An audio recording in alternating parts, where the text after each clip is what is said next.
Okay, let's get started. Hi, I'm Bill. Welcome to one more video, and it's January 1, 2026.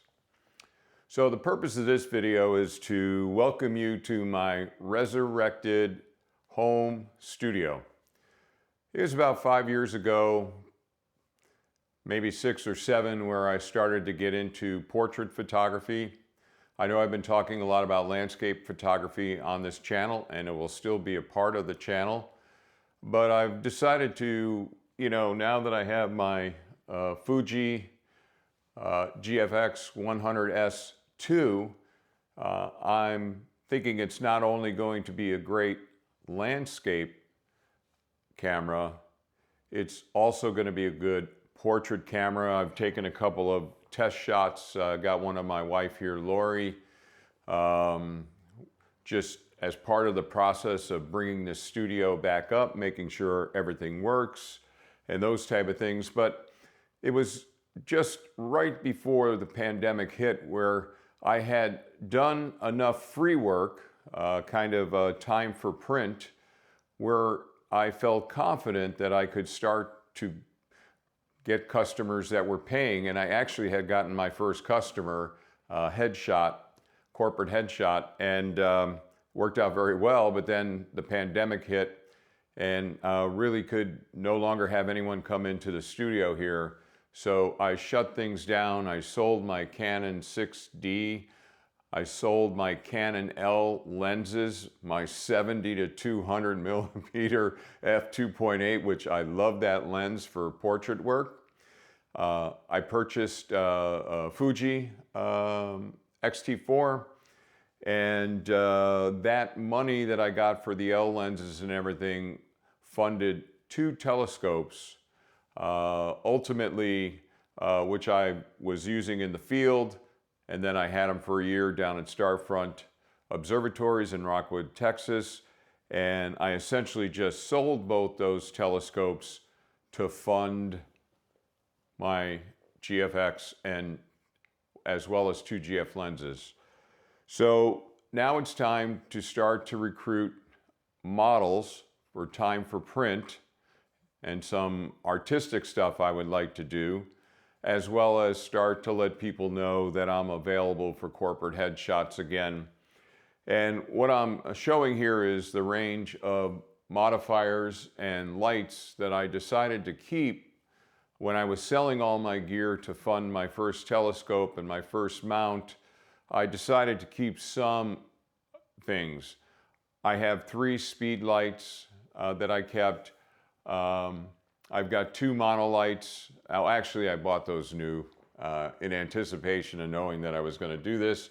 I've got a Godox MS300 and somewhere over here, I've got a Godox 200, MS200.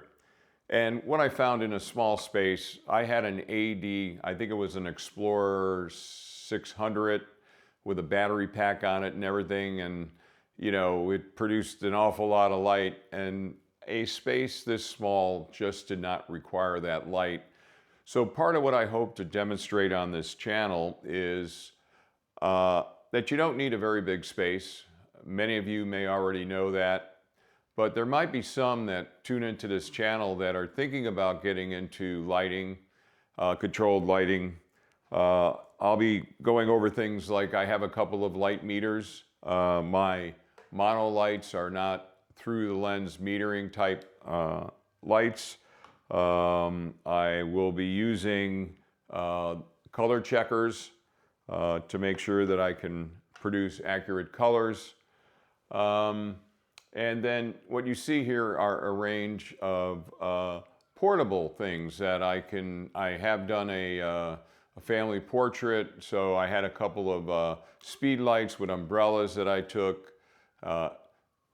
Pretty lightweight stuff to bring it to somebody's house and be able to light properly for a family portrait. I think there was 6 people in that portrait. So while I'm not going to be able to teach you much about landscape photography because I'm in learning mode there, when it comes to lighting, controlled lighting, portraits, 3 light setups, 2 light setups, 1 light setup, clamshell lighting, those type of things. I have developed some knowledge, and I will be sharing that on this channel for those of you that may be new and thinking about getting into lighting. For me, it was really enjoyable. I'm really passionate about it. In 2026, I'm working to secure some models that are YouTube friendly and that I could work with regularly to demonstrate what these different modifiers can do. Now, I'm not affiliated with anyone for any marketing purposes in regards to lighting and those type of things, but I will be refreshing myself with these various modifiers, how to properly use them, and those type of things. So in that process, I'll be sharing that information with you as well. But, you know, I want to thank my wife for allowing me to move all the furniture out of the living room into the dining room to be able to set up. We did this for a couple of years as I was developing my capabilities. I was able to quickly roll things out of here, set these things up in a matter of several hours, and then be ready to go for when the models would come in.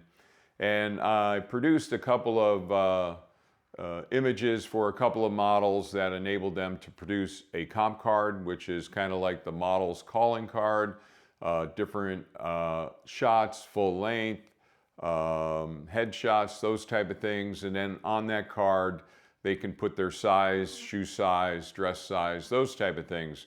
So, and one of the models went on and actually secured professional paid work because of the images we produced for her. She secured paid work. So that was kind of nice to know there. But yeah, so, and I've yet to use this big umbrella here, but I'm going to do some images, and it might be initially with my wife, who will be the model for me. And I do have a diffuser for this umbrella, so I can diffuse the light even more. And in addition to imaging with the GFX, I will be using my Fuji X-H2S, and I've got a couple of nice lenses. I've got the 56 millimeter Fuji lens, which is equivalent to about 85 or so, creates some nice bokeh and those type of things. And I'll be showing how I use the Sekonic. This is the 358 and this is the 308. Both come in handy. Again, I imagine many experienced people, more experienced than me, don't need light meters, but I'm most comfortable, especially since I don't have a TTL capability on my monolights for in studio. I'm more comfortable working with the light meters. And so I'll be going over some of those things. And then I'll probably be demonstrating, like I've got the Gary Fong kit for, you know, on-camera flash, but to make that flash softer and bigger. So I'll be doing that. And then I got a bunch of Rogue, like this I've used. It's got a grid. I've used it for kind of like with a speed light for a hair light, and that works pretty well. So I'll be demonstrating that.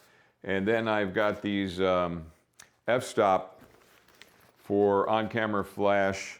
Again, that there's an opening there and it can fit over, and it just makes that light a little bit bigger. Being bigger, it makes it softer, and those type of things. I also have a couple of reflectors, silver, white, gold, so various things. So depending on the look I'm trying to go for, I'll determine how I use that. This big, I think it's 100 by 140 centimeters is a nice big soft light. I hang it using one of my two C-stands. I sandbag the C-stands, generally put it in front of where the model would be sitting, and it creates a nice soft light. I've got this little light modifier here that I use then to have below to try to knock down some of the shadow underneath the model's chin. So those are the type of things that I hopefully will be able to demonstrate, if nothing else, with my wife as the model, but I'm actively recruiting to try to find someone that is social media friendly, YouTube friendly, to kind of work with me on a more consistent basis. And I will be doing outside portraits. You know, in my mind, a portrait and a headshot are the same thing. You may think they're different, but I'm going to develop capability on shooting outside more with natural light and with a small light to just add a little bit of fill off axis and those type of things. So just wanted to give you an idea what you can expect from the channel with regard to portrait photography. And then just a quick update on landscape photography. The weather has been really rainy and everything here in Northern California area in December and you know, and going into the beginning of January. But around the 18th of January, which is the new moon, so there will be no moon up, I'm planning on doing a trip, me and Lori, my wife, she's my photography assistant, and we're going to go out and into the Eastern Sierras area near Lone Pine, Bishop, kind of up 395, and start to do some landscape. Again, I got a long way to go, but I'm going to try and capture some sunsets as well as some golden morning hour light and those type of things as I start to work to use the GFX for the landscape photography work. So, all right, if you like this kind of content, please give it a thumbs up. As always, like, share, and subscribe. I'm always happy to hear your thoughts.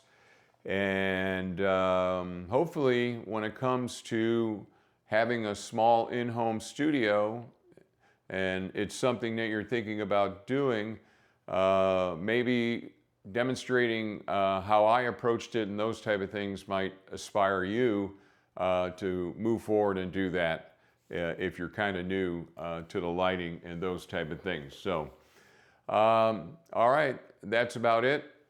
Thanks for dropping into the channel. Till next time.